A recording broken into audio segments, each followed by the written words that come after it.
The syringe trembled in Dr. Kingsley Reed's hand as he stood outside room 347, knowing that what he was about to do could cost him his career, or worse.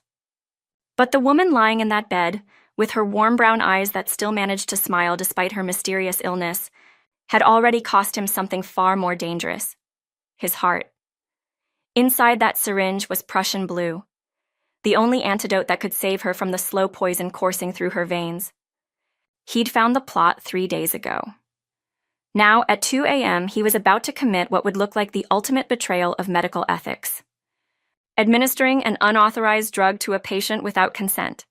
But if he didn't, Amara Williams would be dead within 72 hours. Kingsley closed his eyes, and her face filled his mind, the way she smiled at him, even through pain, the sound of her laughter when he'd made an awkward joke about hospital food, the softness in her voice when she'd said his name. Kingsley, like a prayer, like a promise. He was in love with her, desperately, irrevocably, impossibly in love with her. And if saving her life meant destroying his own, so be it. Kingsley took a breath, glanced down the hallway one more time, and pushed open the door.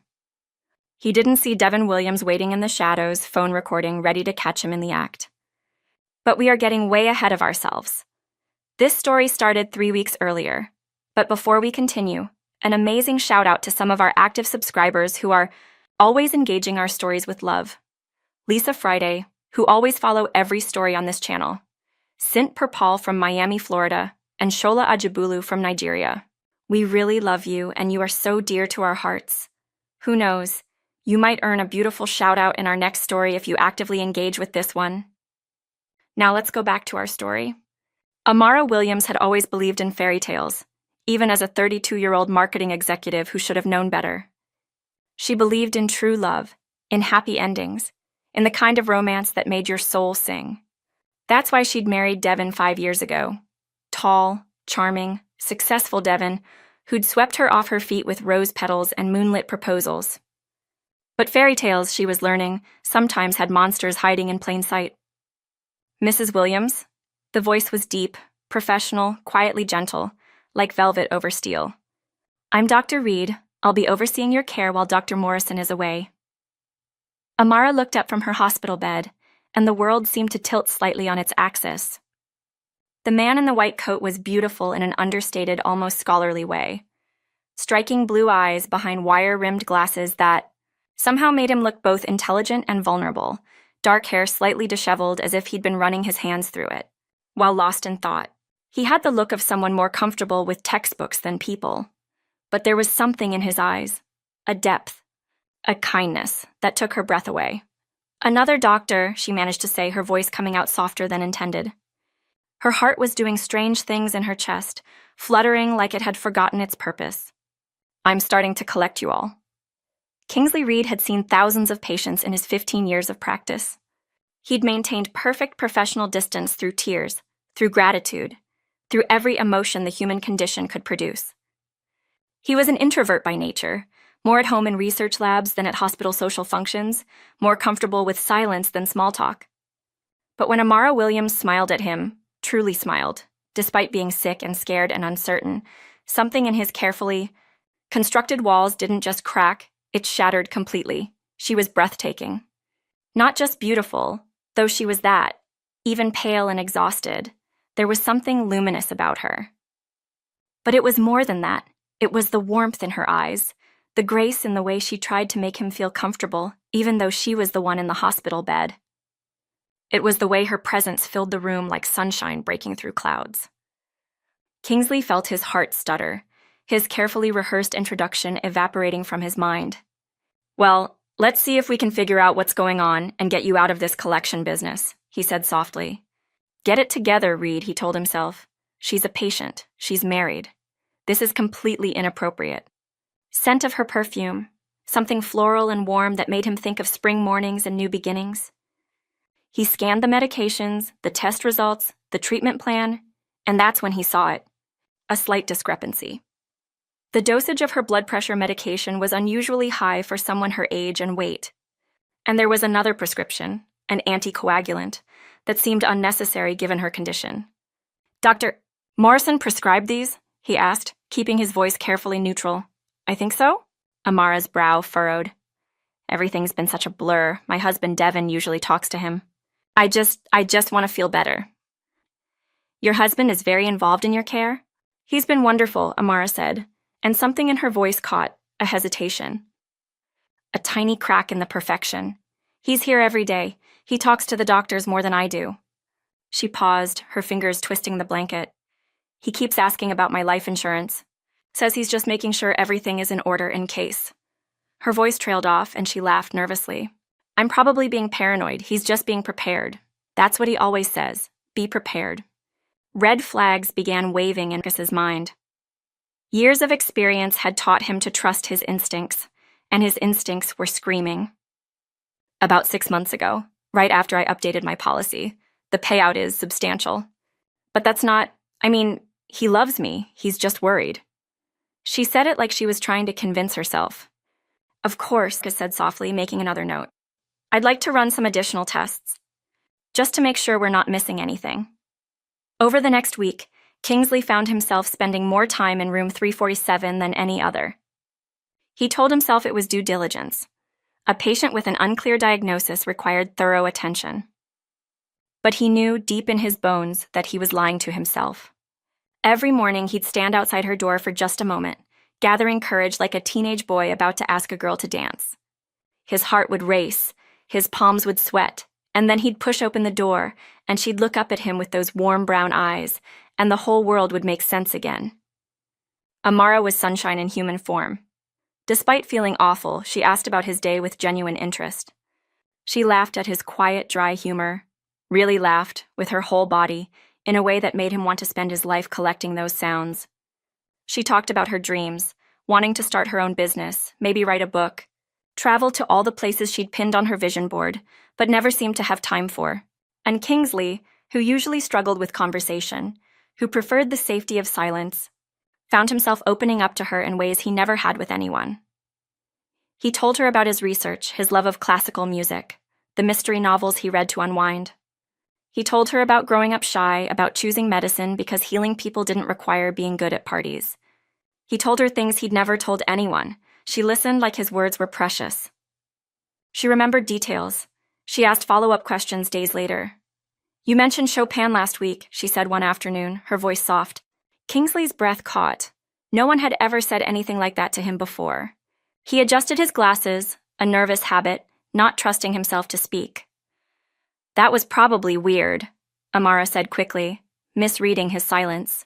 I'm sorry, No, Kingsley interrupted, his voice rough with emotion. No, that wasn't weird. That was the most beautiful thing. Their eyes met, and the air between them felt charged, electric. Kingsley wanted to reach out, to take her hand, to tell her that every moment he spent with her felt like coming home to a place he'd never been. But she was married, she was his patient, so he just smiled softly and said, I'm glad you enjoyed the music, and tried to ignore the ache in his chest when he walked away.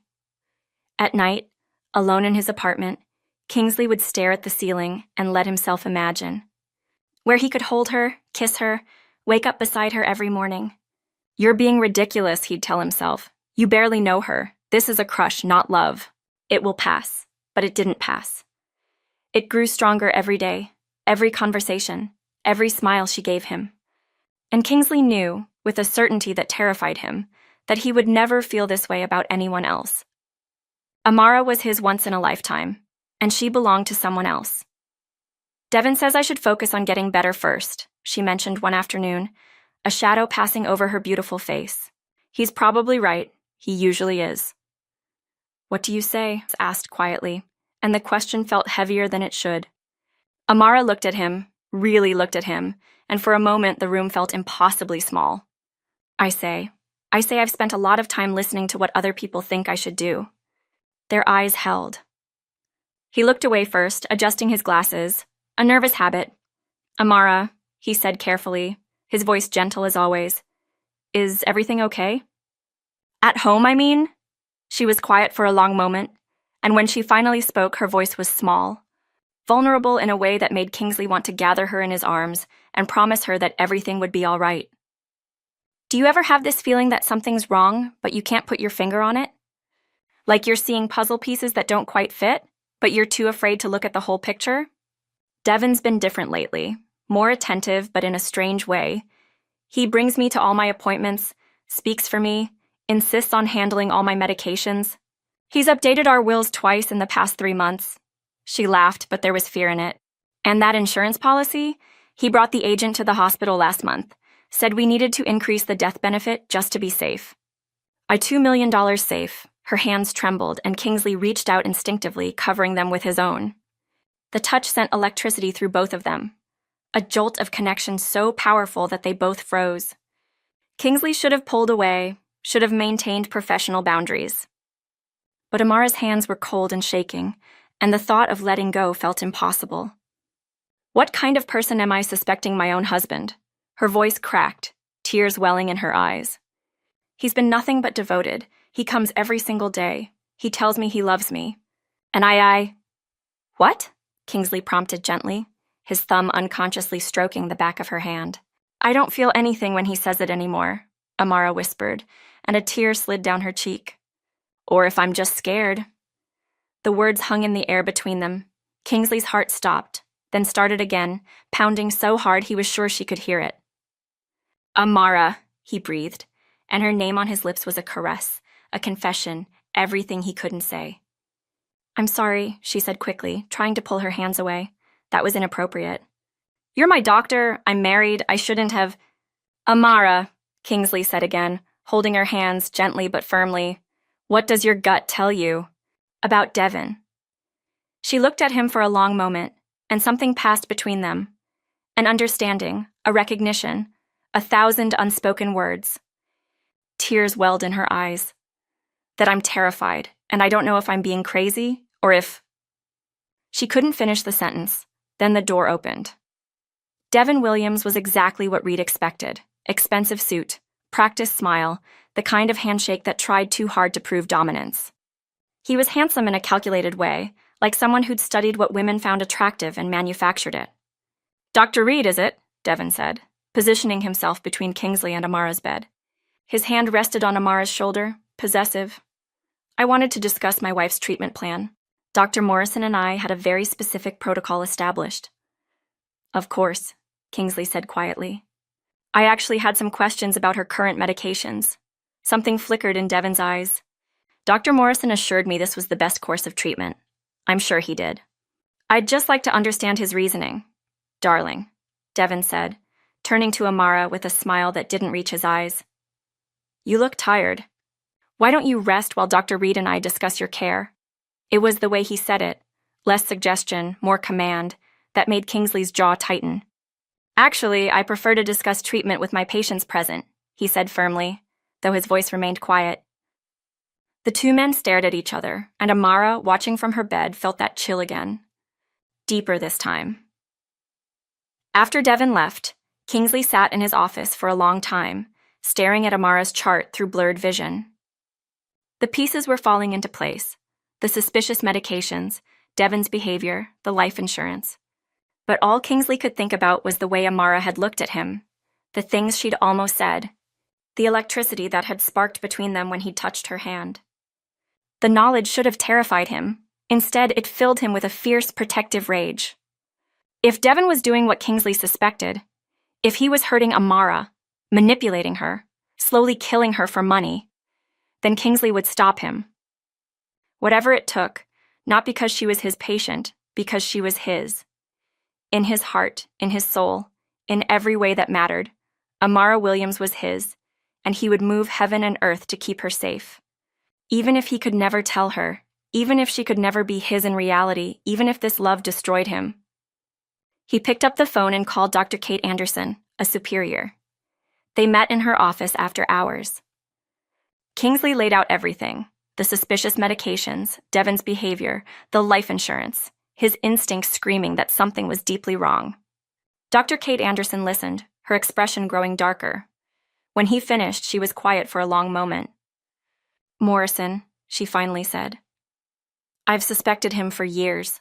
3 patients have died under mysterious circumstances in the past 5 years. Each time the families were financially comfortable afterward, but I could never prove anything. He's too careful. Then we need to be more careful, Kingsley said, his voice tight with barely controlled emotion. Kate studied him, her eyes knowing. You're in love with her. It wasn't a question.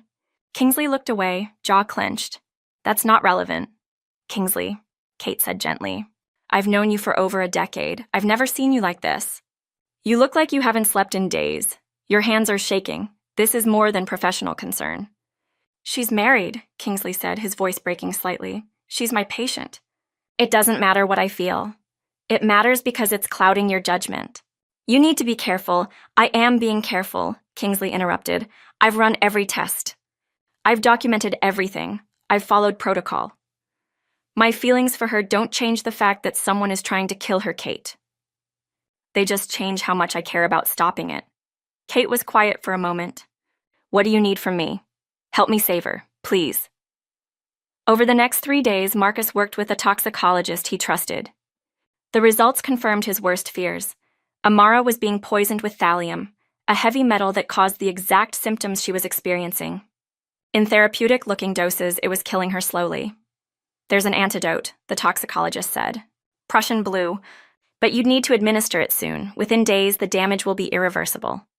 Kingsley went to Dr. Anderson with the evidence, his hands shaking as he showed her the results. We need to involve the authorities, she said. There's no time. Kingsley's voice was desperate now, raw. By the time we get warrants, file reports, navigate the bureaucracy, she'll be dead. Or Devin will transfer her to another facility. Kate, I can't... His voice broke. I can't lose her. The truth of it hung in the air. He loved her. He was completely, desperately in love with her, and the thought of her dying was unbearable. I have to do this, he said quietly. Even if it costs me everything. Even if she never knows how I feel. Even if I go to prison, I have to save her. Dr. Anderson studied him for a long moment, seeing the depth of emotion in his eyes, the way his whole body was taut with fear and determination. Do what you need to do, she finally said. I'll document everything from my end. I'll protect you as much as I can. But Kingsley, be careful. I will, he said. Then softer. Thank you. That night, Kingsley obtained the Prussian blue and sat in his dark apartment, holding the vial like it was the most precious thing in the world. Because it was Amara's life. He thought about her smile, her laughter. He thought about all the things he'd never get to say to her, all the moments they'd never share. And he made his peace with the fact that this might be his last act of love for her. Silent, unacknowledged, but absolute. At 2 a.m., Kingsley approached room 347 with the syringe, his heart pounding so hard it felt like it might break through his chest. He opened the door quietly. Amara was awake, staring at the ceiling, tears streaming silently down her face. When she heard the door, she turned, and her expression transformed when she saw him. Kingsley, she whispered, and just the sound of his name on her lips made his heart ache. What are you doing here so late? She looked so beautiful and so broken that Kingsley had to take a moment to breathe. He wanted to tell her everything, that he loved her, that he thought about her every waking moment, that she'd become the most important person in his world. Instead, he said, I need to give you something. He approached her bedside, and Amara's eyes widened when she saw the syringe. Kingsley, what? Amara, listen to me. He sat on the edge of her bed, closer than he'd ever allowed himself. I don't have time to explain everything, but I need you to trust me. Can you do that? She looked at him, really looked at him, and something in his eyes must have told her everything he couldn't say aloud. I trust you, she whispered. With my life, Kingsley, I trust you. The words nearly undid him. Kingsley reached out with his free hand and gently cupped her face, his thumb brushing away a tear. It was the first time he'd touched her so intimately, and the contact sent shockwaves through both of them. I'm so sorry, he said softly. I'm sorry for what this is going to do to your life. I'm sorry for... Kingsley. Amara's hand came up to cover his on her cheek. Whatever it is, just do it. I trust you. Kingsley felt his eyes burning with unshed tears. He leaned forward, his forehead nearly touching hers, breathing in her scent one more time. You deserve so much better than this, he whispered. You deserve the world, Amara. Then he pulled back, trying to steady his shaking hands, and reached for her IV line. That's when the lights blazed on. Well, Devin's voice came from the doorway, phone held up, clearly recording. Dr. Reed administering unauthorized medication to my wife at 2 a.m. How very intimate. This should be interesting to explain to the medical board and the police. Kingsley's blood ran cold, but he didn't move his hand from Amara's face. In fact, his fingers tightened slightly, a silent promise. Devin? Amara's voice was confused, frightened, but Kingsley could feel her leaning into his touch, could feel her choosing him, even without understanding why. I've been watching you, Doctor, Devin said, his mask of charm completely gone, replaced with cold calculation. The touching. He gestured at Kingsley's hand on Amara's cheek. Very unprofessional. I knew you'd try something eventually. I just had to wait for you to incriminate yourself, he smiled, a terrifying expression. My wife is going to die tonight, Dr. Reed, and you're going to take the fall for it. Murder by medical malpractice. And everyone will believe it because you're clearly obsessed with her. No, Kingsley said quietly, his voice steady despite the fear coursing through him. He looked directly into Devin's eyes. I won't let you hurt her anymore. And with his heart pounding and Amara's hand clutching his, Kingsley injected the Prussian blue into her IV line. Devin lunged forward with a roar of rage, but Kingsley stood, putting himself between Devin and Amara, his body a shield. Security! Devin was screaming. He's killing my wife! Someone stop him! The next minutes were chaos. Security rushing in. Devin screaming accusations, his phone waving with the damning video. Kingsley stood calmly, his eyes never leaving Amara's terrified face, silently trying to tell her, I've got you. I love you, everything will be all right. As security pulled him away, Kingsley called out, Kate! Kingsley! No! Please! The last thing Kingsley saw before they took him away was Amara's face, devastated and confused, and Devin's triumphant smile. Amara didn't die. In fact, within hours, she began to feel better for the first time in months. Her head cleared, the crushing fatigue lifted. It was like waking from a nightmare. Meanwhile, Kingsley sat in a holding cell, his career and freedom hanging in the balance. Devin was playing the grieving husband perfectly, telling anyone who would listen about the obsessed doctor who'd become fixated on his wife. But Dr. Kate Anderson was working behind the scenes. She provided police with Kingsley's research, the toxicology reports, the evidence of thallium poisoning. She requested a full investigation into Dr. Morrison's patient histories and financial records. And Amara, finally restored to health and understanding the truth, fought like hell. My husband tried to kill me, she told the detectives, her voice shaking but firm. Dr. Reed saved my life. Test my blood. You'll find the poison. Then you'll find where it came from. The investigation moved quickly once they knew what to look for. Devin's financial records showed payments to Dr. Morrison. Morrison's encrypted files contained treatment protocols designed to kill, not cure. The insurance policy Devin had pushed so hard for. The will he'd updated. The phone records showing he'd been in the hospital when he claimed to be home, waiting to catch Kingsley in the act. It took 3 days to compile enough evidence to arrest Devin and Morrison, 3 days during which Amara barely slept, barely ate, spending every waking moment fighting for Kingsley's freedom. She hired the best lawyers she could find. She gave interviews. She showed up at the police station every single day demanding updates. She was relentless, fierce, transformed by love and gratitude and fury into a force of nature. When they finally released Kingsley, Amara was waiting outside the police station. He emerged looking exhausted, his clothes rumpled, his hair disheveled, his eyes searching the crowd almost desperately. When he saw her, he stopped dead, his expression crumbling with relief and something deeper, something that made Amara's heart soar. Amara, he breathed. She was running before she consciously decided to move. She threw herself into his arms, and Kingsley caught her, holding her so tightly it almost hurt, his face buried in her hair, his whole body shaking. You're okay, he kept saying over and over like a prayer. You're okay. You're alive. Because of you, Amara said, pulling back just enough to look at his face. She cupped his cheeks in her hands, forcing him to meet her eyes. Kingsley, you saved my life. I would do it again, he said fiercely, 1,000 times. I would sacrifice everything for you, Amara. I know, she whispered, tears streaming down her face. I know you would, because you love me. Kingsley's eyes widened, his breath catching. Amara, don't deny it, she said softly. I saw it in your face that night, the way you touched me, The way you stood between me and Devin without hesitating. The way you said I deserved the world. Her voice broke. You love me, Kingsley Reed. And I need to know, is it real or am I imagining it? They were standing in the middle of the parking lot, people walking past them. But Kingsley didn't care anymore. He was done hiding, done being careful, done pretending. Let's go and talk about it somewhere else, she said softly. Okay, Marcus replied, clearly surprised. They stepped into the car. My place? She nodded, smiling with relief. His ordeal, what he endured because of her, was finally over. His apartment was exactly what she'd expected. Books everywhere, classical music playing softly. A perfect organized chaos that spoke of a brilliant mind. How are you feeling? He asked, his voice gentle. Better. Good, actually. The doctors say I'll make a full recovery. She paused. Thanks to you. Kingsley looked away, uncomfortable with the gratitude. I just did what any doctor would. No, Amara interrupted firmly. You did what no one else would. You risked everything. They stood in awkward silence for a moment, and Amara realized she'd never seen Kingsley quite so uncertain.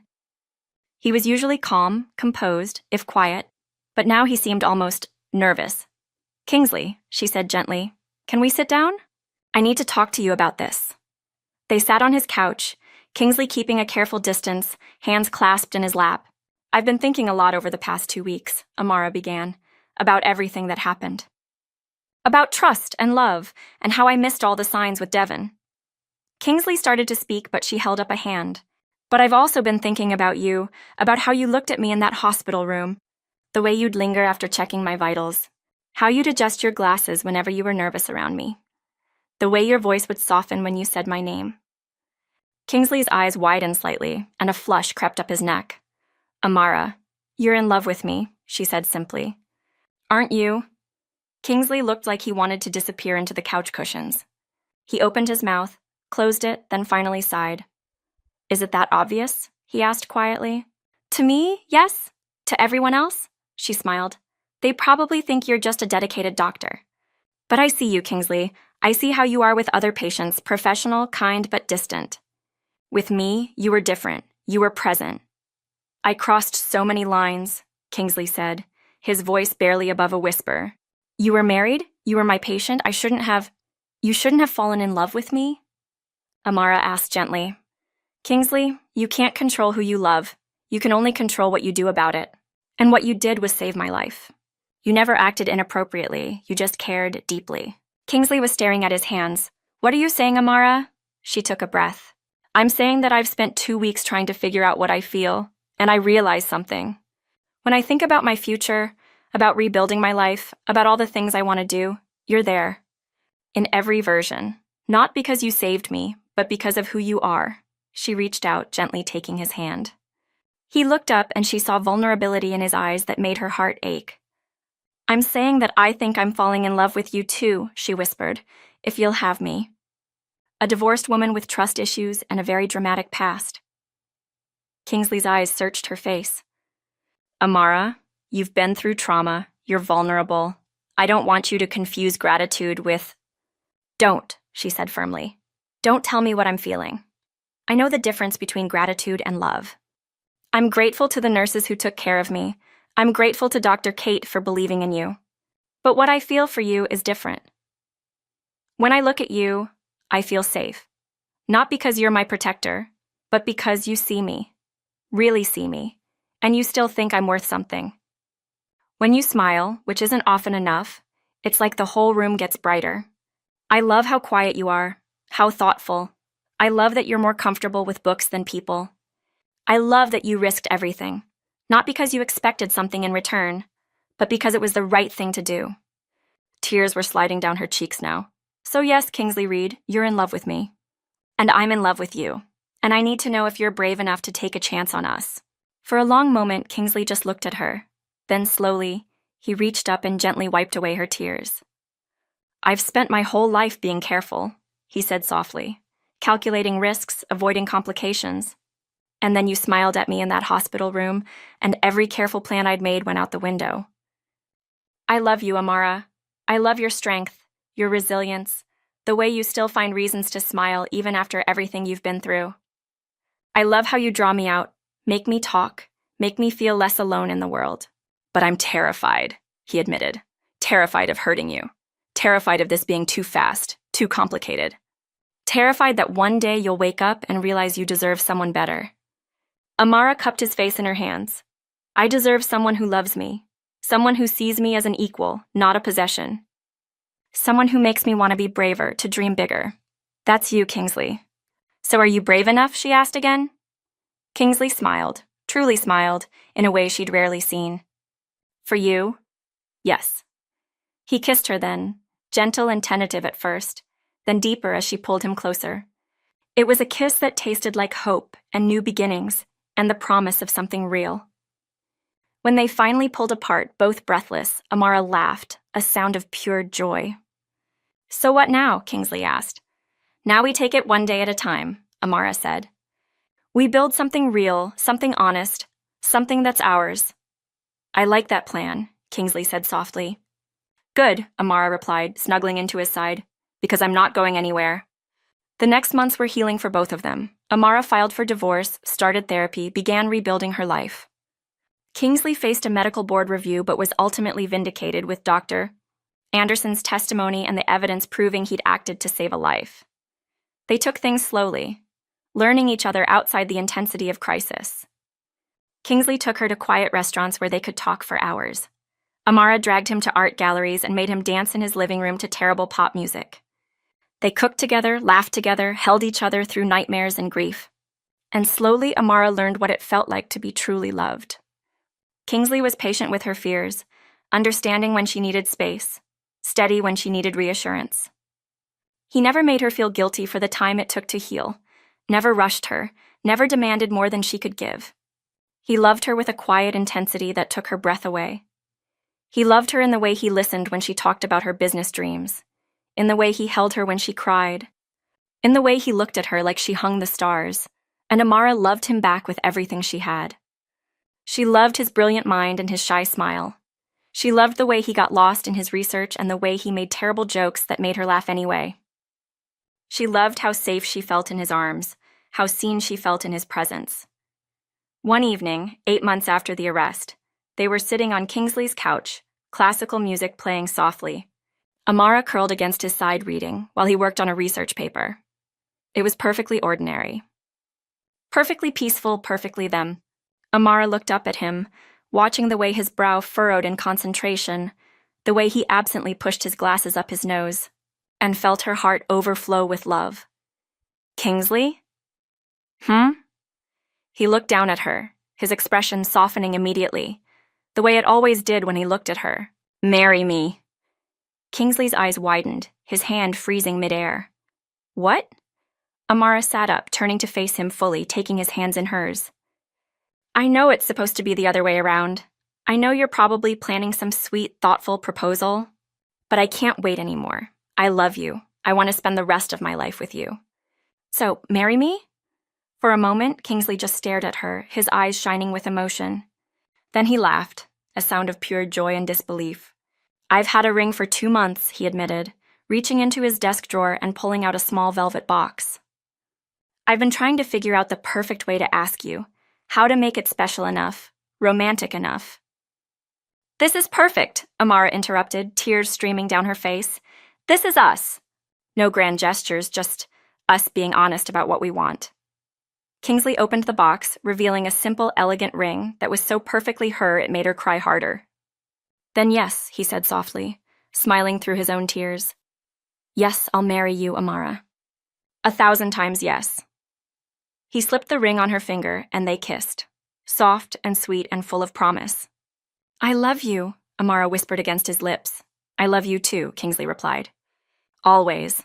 They married in a garden in spring, surrounded by 30 people who truly mattered. Amara wore a simple white dress with flowers in her hair.